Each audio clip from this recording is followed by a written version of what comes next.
రాష్ట్ర ప్రభుత్వం ఇచ్చిన ప్రతి హామీని నెరవేరుస్తుందన్నారు కాంగ్రెస్ లీడర్లు.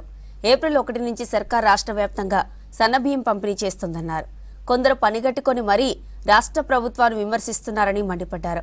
మిగులు రాష్ట్రంగా తెలంగాణను బీఆర్ఎస్కు అప్పగిస్తే 8 లక్షల కోట్లకు పైచీలకు అప్పులతో రాష్ట్రాన్ని దివాలా తీయించిందన్నారు హస్తం లీడర్లు.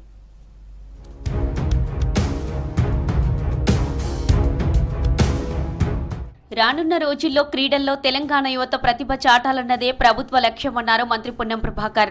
ఆత్మరక్షణ విద్యలు నేర్చుకోవడం అభినందనీయమన్నారు. బడ్జెట్ కేటాయింపుల్లో పెద్ద మొత్తంలో నిధులు కేటాయించడం స్పోర్ట్స్ పట్ల ప్రభుత్వానికి ఉన్న చిత్తశుద్ధికి నిదర్శనమన్నారు.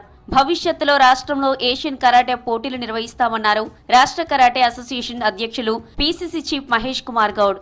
వచ్చే రోజుల్లో కరాటే క్రీడకు ఆదరణ పెరుగుతుందని చెప్పారు. హైదరాబాద్ గచ్చిబౌలి ఇండోర్ స్టేడియం వేదికగా 4 రోజుల పాటు జరిగే 4వ కియో నేషనల్ కరాటే ఛాంపియన్షిప్ పోటీలను ప్రారంభించారు నేతలు.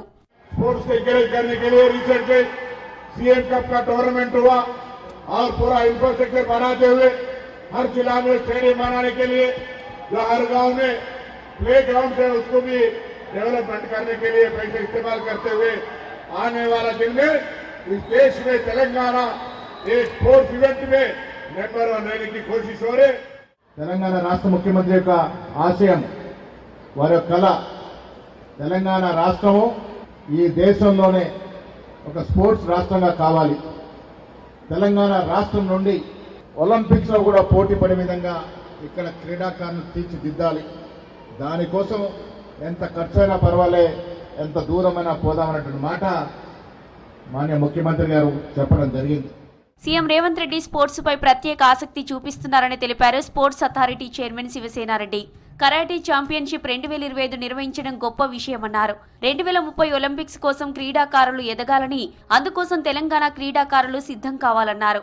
రాబోయే రోజుల్లో కూడా విద్యార్థులకు అన్ని సౌకర్యాలు కల్పించడానికి నేషనల్ గేమ్స్ వెళ్లాలన్నా, ఏషియన్ కు పోవాలనుకున్నా, ఒలింపిక్స్ గేమ్స్ కు పోవాలనుకున్నా తెలంగాణ రాష్ట్ర ప్రభుత్వం అన్ని సౌకర్యాలను ఏర్పాటు చేయడానికి స్పోర్ట్స్ అథారిటీ ఆఫ్ తెలంగాణ సిద్ధంగా ఉందని మీ అందరికీ తెలియజేస్తూ, ఇంత పెద్ద ఎత్తున బడ్జెట్ ని కేటాయించిన ముఖ్యమంత్రి రేవంత్ రెడ్డి గారికి, కాంగ్రెస్ ప్రభుత్వానికి స్పోర్ట్స్ అథారిటీ ఆఫ్ తెలంగాణ తరఫున ప్రత్యేక ధన్యవాదాలు తెలియజేస్తూ, కాంగ్రెస్ అంటేనే రైతు రుణమాఫీ, ఉచిత కరెంట్ అన్నారు ఎమ్మెల్సీ బలమూరి వెంకట్. ప్రజా ప్రభుత్వంపై విషం చిమ్మితే తెలంగాణ ప్రజలు రాళ్లతో కొడతారని హెచ్చరించారు. 10 ఏళ్లలో కేటీఆర్, కవిత, హరీష్ ఒకరిని మించి ఒకరు దోచుకున్నారని ఆరోపించారు బలమూరి.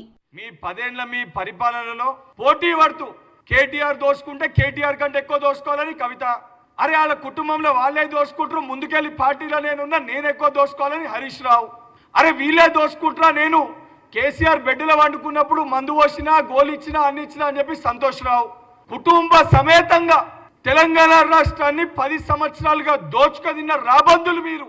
కేటీఆర్, హరీష్ రాష్ట్రానికి పట్టిన శని అని మండిపడ్డారు ఫిషరీస్ కార్పొరేషన్ చైర్మన్ మెట్టు సాయి. సీఎం రేవంత్ రెడ్డి చేస్తున్న అభివృద్ధిని చూసి బీఆర్ఎస్ కు కడుపు మండుతుందన్నారు. రైతులకు సంఖ్యలు వేసిన చరిత్ర ప్రజలు మర్చిపోరని చెప్పారు మెట్టు సాయి కుమార్. రాష్ట్రానికి పట్టిన శని ఏదో ఉందంటే అది బీఆర్ఎస్ నాయకులు మాత్రమే. ముఖ్యమంత్రి రేవంత్ రెడ్డి గారు చేసిన అభిప్రాయం చూడలేక ప్రతిరోజు ఏడుపులే, ఎప్పుడు చూసినా కడుపు మంట. మీ బతుకులు అసలు అవి సిరిసిల్ల, సిద్దిపేట దొంగలు, ఈ శాసనసభ్యులు ఇద్దరు చేరుకొని అబద్ధమైన ప్రతి మాటని నిజం చేయాలని వాడుకున్నట్టు ఒకటి తపన, వారి యొక్క కుట్రలు సాక్షాత్తుగా కనబడతా ఉన్నాయి. ముస్లిం సోదరులకు కాంగ్రెస్ ప్రభుత్వం ఎప్పుడు అండగా ఉంటుందన్నారు MLA Veerlapalli Shankar. Congress secular party అన్నారు.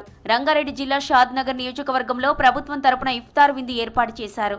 ఉపవాసం తర్వాత ముస్లింలకు పండ్లు తినిపించి దీక్ష విరమింపజేశారు ఎమ్మెల్యే శంకర్.